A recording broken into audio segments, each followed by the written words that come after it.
ولا أنا واحد اللي لا على حسن وأكون رئيسات شباب يركعكما ما غيرتا dad Soomaaliya aad rab badan oo meeshaan deganaanahay Soomaaliya aad badan aanahay maalintii Khamiista ah waxa noo imaaday dawladda South Sudan waxay yiraahdeen dawladda hoose South Sudan meeshaan ka kaxaysin 3 bari ay noo qabteen maalinta Isniinta oo bari ah ugu dambaysa qaxitaanka ninka way maanta ugu dambaysa oo cada meel aan guurnay meel aadnay meel ma naqaano meesha degantiin waa meel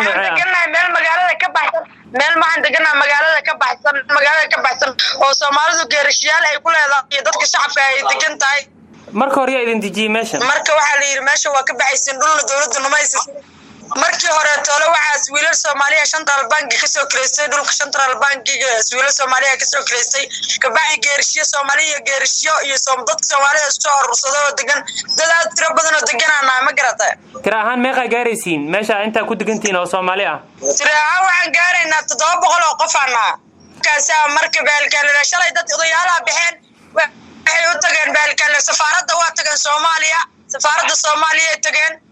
baalkan raadey sheeg waxa la yiri Jaanis line ma ayo dad kala la hadlayaan naga bax banaanka nooga bax safaaradda halka wax ma u qabato Soomaalida joogto walaalo macaano dadka Soomaalida waa lagu xiraa Soomaaliya lagu dilay waa lagu xiraa anaga waxa la yiri baalkan shalay 3 nin la afduubtay oo Soomaaliya shalay 3 nin oo Soomaaliya la afduubtay anaga 3 bari noo la qabtay jimcii maanta waxada ugu dambaysa bari waa guur ina u guurno ma qaano lacagan ku guurno meesano dhula u guurno ma naqaano shan wiilal la afduubtay la hadda waa afduubay meel ay naga jiraan ma naqaano ma garatay wiilasha la afduubtay ma isla meesha deganaayeen oo haatan liya ka kaca wiilasha waa darawalaan Soomaaliya waa hadda kor wiilal Soomaaliya darawalaan la afduubtay waxay dhalasoo lama yaqaano Soomaalida waa lagu dilaa waa la afduubtaa waa noo soo dhaxaa waana la jabsadaa safaaradda tobanana ku noqonay anagoo Soomaali tiro badan ilaa 200 qof gaareed xataa waa tagnanta baabuur qaadanay wax aad ay shaqadayga kama soo jawaabin waxaan rabnaa markii ay idaacadaha ay sheegay walaalo waa naga sii waa gartay dib walaalo wa alaykum asalaam idaacada kulmiye ku soo dhaw magacaaga ku bilaabaysid iyo waxaad ka cabanaysiin walaalo magacayga Aamin la dhahaa waxaan ka cabanaynaa South Sudan aan deganahay meel aan deganayn oo ilaa muddo 5 sano aan deganayn oo jingada aan ku noolnahay meesha waa Sudan isku noogu soo dhigteen ma garatay waan gartay marka dadka aan dhulka ka kiraysanna wax dacwaa nooma qabaan dadkii lagu macaamili jirna dhibno ma qabaan dadka Sudanis kale oo kor ka imaaday baldaasino ka soo wadanku waa duminayna ma garatay dadka adinka waan gartay dadka dhulka ka kiraysateen ma iyaga leh mise waa dhul dawladeed oo marka hore iyaga idinka kiraystay Central Bank aan ka kiraysanay Central Bank waxba dhibaato nooma qabaan dhulkan dhul dawladeed waan gartay ma garatay aad weyn marka waxay dhibaato ka taagan tahay meesha Sudan waagoor waa ku nabad qabti la ka dabacsuub bilowday qofka telefoonka dhigta ku haysta in laga dafaa bilaabatay wiil Soomaaliya shala la afduubtay afar wiil lagu soo qasbakaday 3 maalmood saddexna waa la leeyahay dad qaarna waa lagu dilay oo wax badan oo wiilal aan duubno darwaliin oo meesha nooga baabeen hantidaana waa lagu dhacaa waa ku dhibaato qabnaa walaa safaaraduna waxba nooga ma qabato safaaraduna waxay meesha u joogtaa adigu waxay u milaysaa ummadda Soomaaliyeed oo joogta ummadda Soomaaliyeed safaaraddu uma taagna darahooda u taagan yihiin baasaboorka xataa lacag laaluushay ku qaataan ma garatay safaaradda anaga nooma shaqaysan nooma waan gartay waxaan ku halay karo codka rabaa inuu madaxweynaha gaaro waxaan ku weydiinayaa ma garatay waan gartay waxaan ku weydiinayaa safaaradda naftirkeeda haddii aadinka xiriir la sameeyeen oo cabashadiina u sheegteen wax jawaab oo idin siiyeen ma jirtaa haba yaraatee ilaahay kana aan tagnaa safaaradda ama dad la afduubta looga cabtaa ama dad dhibaataysan oo Suudaanis u xiran looga cabtaa wax ay noo qabato mal waxay ku leeyahay naga baxa hadana wax lacag interest aan u naga bixin ilaa safaaraddu si ummadda Soomaaliyeed uma shaqayso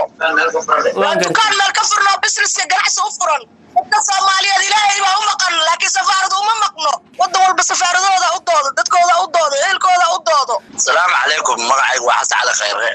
waa ku salaamayaa waa gartay hay Xasan oo bal waxyaabahan kurbada idinku haayo aad jeceshiin in dawladda iyo dadka Soomaaliyeed loo gudbiyo maxay tahay maalmood muddo qabteen jingadahan meesha ka foqsan jiingadahan meesha marka foosay waa amar waa order dowladda ka soo baxay orderkaasna fuliya meesha ka foosada ama isniinta waa laga burbureynaa annaga isla markii baan yaabnay waan cararnay waxaan aadnay safiirka Soomaaliya oo anoo dadka ugu horeeya u tagay marka iridda ka galay annagoo 25 qofood hadalkii koowaad oo nagu yiri waxay maxaa soo doonteen waxaan soo doonay afaraha ka kubay dadka masaakiinta inaan ka hadalno iridda iga baxoyay waxa ay qabanaya male waxa ay la hadlayaan male iridda iga baxa wara safiirkii xataa ku xigeen iyo muslimiinna ma ahayn waan orodno waxaan u tagnay generaalka ciidanka booliska haysta iyo generaalka national security haysta iyo midka CID haysta iyo midka dowladda oo haysta afarta waa isku keenay mar waan gartay waxaan isku daynay inaan lacag iska siino African waa iska laaluushana lacag iska siino meel baan ku balansanay hotel ah waxaan ilmaad real dad masakiin oo guuri karin baanay xilli shaqaalaad baa lagu jira xanal ka qaleeyo waxay noogu jawaabeen ordaha la imaada safaaradiina safaaradii baa dara shalay ku laabanay doorkii oo waxaan ku niray nimankaas ay soo codsaday kaalal noola taga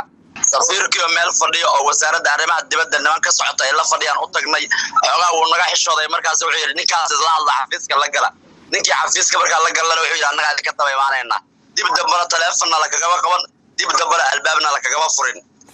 waxa ii sheegtaa xasan oo idinka maxay tahay waxa dawladda oo Suudaanta Koonfureed sida goonida idinku bartilmaameedsanayso maxaad qaladoon lagu haystaa isleedahay oo leek barakicinaya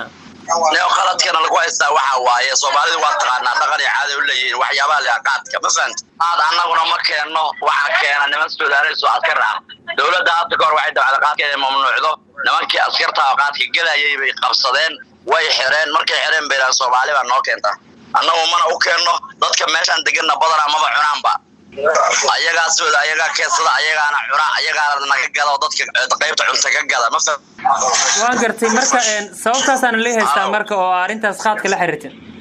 sababtaas aan loo haystaa laakiin ilaahay haday waa noo fududay oo macnaha markii gafaraha u tagnay ana wax ka qabanaya marka u tagnay gudoomiyaha gobolka ana wax ka qabanayo yiri laakiin wax ka qabasho cad oo noo sheegay oo aan ku badbaadi karno haday meesahayno waxaan ka codsanaynaa marka arintan inay u gaarto madaxweynaha toos u gaarto iyo ra'iisul wasaaraha marka adinka maxaa idin qorshaysan marka haatan waqtigii waa idinka dhamaaday waxa ay sheegtay in maalinta bariya ugu dambeeyay waqtigiina la qabtay marka maxaa idin qorshaysan talaabada xigto qaadaysiin waa maxay